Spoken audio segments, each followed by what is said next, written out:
Next, soal nomor 9. Kita cermati dulu soalnya anak-anakku.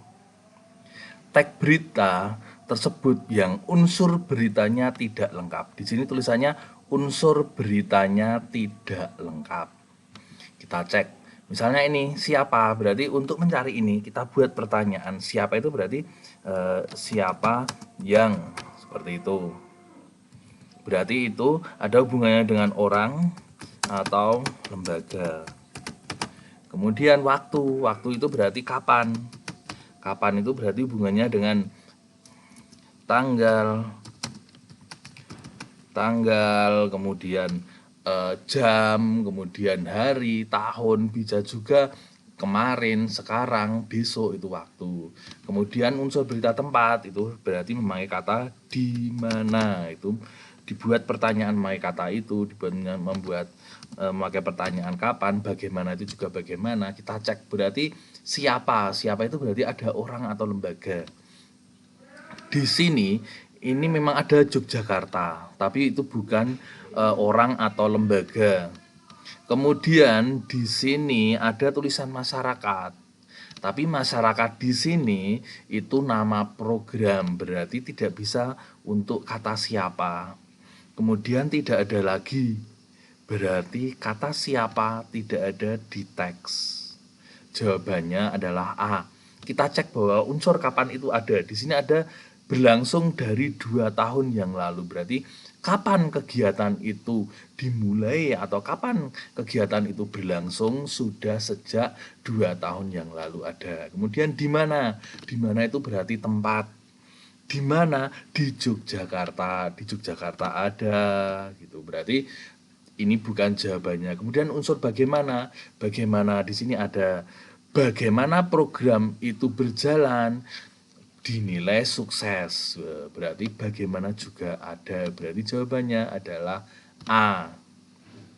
Soal nomor 10, inflasi global 2026.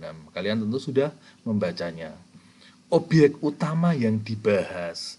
Jadi untuk mencari objek utama, itu kata kuncinya ada di kalimat utamanya atau ide pokok. Karena ide pokok itu sebagai kalimat yang membahas, kemudian membahas utamanya, kemudian kalimat penjelas itu membahas ide pokoknya. Berarti kata kuncinya itu sebenarnya ada di ide pokoknya atau di kalimat utamanya. Kalimat utamanya ini, pada tahun 2026 inflasi global masih menjadi perhatian utama dalam dinamika perekonomian global. Di sini ada kalimat utama ini. Kemudian ini membahas intinya di sini membahas inflasi global. Kemudian yang kedua, paragraf kedua, dampak inflasi terasa langsung pada daya beli masyarakat. Di sini membahas utamanya itu adalah dampak inflasi. Ada kata inflasi lagi. Kemudian yang ketiga, secara ekonomi inflasi yang terkendali sebenarnya dapat mendorong pertumbuhan ini sampai sini. Ini kalimat utama paragraf ketiga. Ini juga membahas bukan secara ekonominya, tapi membahas inflasinya juga. Kemudian paragraf keempat tidak ada. Berarti intinya itu membahas tentang inflasi.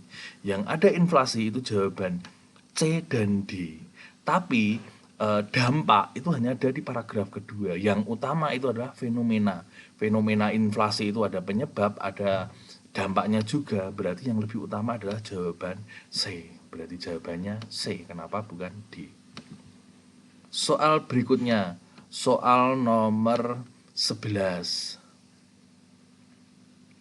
Peristiwa yang terjadi. Ya, peristiwa yang terjadi itu juga ada hubungannya dengan kalimat utama tadi untuk mencarinya. Intinya tadi kan ada hubungannya dengan inflasi. Kita baca dulu.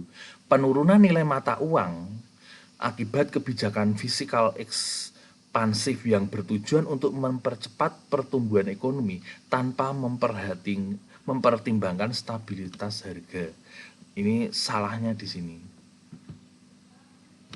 Kenaikan harga barang dan jasa. Jadi inflasi itu adalah kenaikan harga barang dan jasa bisa akibat gangguan rantai pasok dan fluktuasi energi yang mendorong kebijakan pengetatan suku bunga yang berdampak pada daya beli masyarakat. Ada di sini.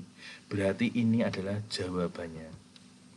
C. Peningkatan produksi barang dan jasa secara besar-besaran yang menyebabkan harga turun. Salah karena harganya menjadi naik.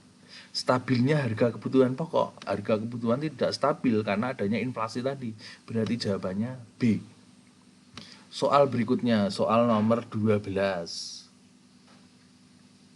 Tindakan yang relevan bagi kita untuk mencegah peristiwa itu terulang kembali.